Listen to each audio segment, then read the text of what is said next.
Baik, perkenalkan, nama saya Bella Nadia Beru Sembiring, NPM 230530300128. Di sini saya akan menjelaskan tentang evaluasi strategi kurikulum. Evaluasi strategi kurikulum adalah proses menilai sejauh mana strategi yang diterapkan dalam suatu kurikulum mampu mencapai tujuan pendidikan yang telah ditetapkan. Evaluasi ini penting agar kurikulum tetap relevan, efektif, dan sesuai dengan kebutuhan peserta didik, masyarakat, serta perkembangan zaman. Berikut beberapa poin penting dalam evaluasi strategi kurikulum. 1. Tujuan evaluasi. Mengukur ketercapaian tujuan kurikulum, apakah sesuai dengan standar kompetensi lulusan. Menilai efektivitas strategi pembelajaran yang digunakan guru. Mengidentifikasi kekuatan dan kelemahan kurikulum. Memberikan masukan untuk perbaikan dan pengembangan kurikulum. 2. Aspek yang dievaluasi. Relevansi. Apakah kurikulum sesuai dengan kebutuhan peserta didik dan tuntutan dunia kerja, masyarakat? Efektivitas. Sejauh mana strategi pembelajaran mendukung pencapaian kompetensi? Kesesuaian. Apakah materi, metode, dan penilaian selaras dengan tujuan pembelajaran? 3. Pendekatan evaluasi. Formative evaluation, berjalan selama kurikulum diterapkan untuk perbaikan langsung. Summative evaluation, di akhir periode, untuk menilai hasil akhir dan dampaknya. CIPP model, konteks, input, proses, produk, menilai dari kebutuhan, perencanaan, pelaksanaan, hingga hasil. 4. Metode evaluasi. Observasi kegiatan pembelajaran. Analisis hasil belajar siswa. Wawancara atau angket kepada guru, siswa, dan orang tua. Studi dokumen, silabus, RPP, modul ajar, perangkat, asesmen. Tujuan evaluasi kurikulum positif dan negatif. Tujuan positif evaluasi kurikulum. Mengetahui ketercapaian tujuan pendidikan. Apakah kurikulum sudah sesuai dengan kompetensi inti, kompetensi dasar yang diharapkan?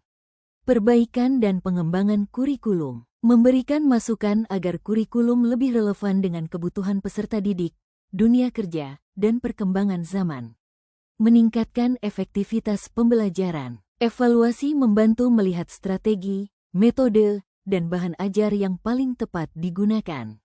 Sebagai dasar pengambilan keputusan, data evaluasi dijadikan acuan untuk revisi kurikulum, pelatihan guru, atau kebijakan pendidikan. Umpan balik bagi guru dan siswa. Guru dapat memperbaiki metode mengajar, siswa mendapatkan pembelajaran yang lebih sesuai dengan kebutuhannya. Dampak negatif evaluasi kurikulum. Bukan berarti tujuannya negatif, tetapi akibat yang bisa muncul bila evaluasi tidak tepat dilakukan. Menimbulkan beban administratif. Guru sering kewalahan karena evaluasi hanya fokus pada laporan, bukan pada peningkatan mutu pembelajaran. Fokus pada hasil, bukan proses. Evaluasi kadang hanya menilai angka, ujian, sehingga mengabaikan proses belajar siswa. Potensi bias atau tidak objektif. Jika evaluator kurang profesional, hasil evaluasi bisa subjektif, merugikan siswa atau guru. Menurunkan motivasi. Jika hasil evaluasi disampaikan secara negatif, hanya mencari kesalahan, guru atau siswa bisa merasa tertekan. Tidak ditindaklanjuti. Evaluasi hanya berhenti pada laporan, tanpa ada tindak lanjut untuk memperbaiki kurikulum. Prinsip evaluasi yang efektif. Prinsip evaluasi yang efektif. Objektif. Penilaian harus bebas dari bias pribadi, dilakukan berdasarkan kriteria yang jelas. Contoh, menggunakan rubrik penilaian, bukan hanya kesan guru. Valid. Evaluasi harus benar-benar mengukur apa yang seharusnya diukur. Contoh, jika tujuannya menilai keterampilan berbicara, maka instrumennya berupa presentasi, bukan soal pilihan ganda. Reliable, konsisten. Hasil penilaian konsisten jika dilakukan berulang atau oleh penilai berbeda. Contoh, soal yang sama memberikan hasil relatif sama pada kondisi yang mirip. Komprehensif, menyeluruh, mencakup semua ranah pembelajaran, kognitif, pengetahuan, afektif, sikap, dan psikomotor, keterampilan. Adil, tidak merugikan siswa tertentu, memperhatikan perbedaan kemampuan, latar belakang, maupun gaya belajar. Langkah-langkah evaluasi kurikulum, menetapkan tujuan evaluasi, menentukan apa yang ingin dicapai, apakah mengevaluasi efektivitas pembelajaran, ketercapaian kompetensi, kesesuaian materi, atau kinerja guru. Contoh, mengevaluasi apakah kurikulum merespons kebutuhan abad 21. 2. Menentukan objek evaluasi. Objek bisa berupa isi kurikulum, strategi pembelajaran, hasil belajar siswa, sarana prasarana, atau guru. Contoh, mengevaluasi mata pelajaran tertentu atau kompetensi tertentu.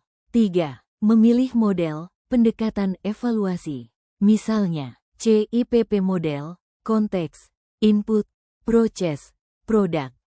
Formative evaluation, selama proses, dan summative evaluation, di akhir. Goal-oriented evaluation, berdasarkan tujuan kurikulum, menentukan instrumen dan teknik evaluasi. 4. Menggunakan tes, angket, wawancara, observasi, analisis dokumen, atau portofolio. Pastikan instrumen valid dan reliable. 5. Mengumpulkan data. Melaksanakan pengambilan data sesuai instrumen yang disusun. Contoh, mengobservasi kelas, menguji siswa, mewawancarai guru, orang tua. Implementasi penilaian dalam pembelajaran. 1. Perencanaan penilaian. Guru menyusun rencana pelaksanaan pembelajaran, RPP, modul ajar, yang memuat jenis penilaian. Menentukan kompetensi yang diukur, pengetahuan, keterampilan, sikap. 2. Pelaksanaan penilaian. Penilaian dilakukan secara terintegrasi dengan proses pembelajaran. Penilaian awal, diagnostik, untuk mengetahui kemampuan awal siswa sebelum belajar. Contoh, pretest, wawancara singkat, kuis singkat.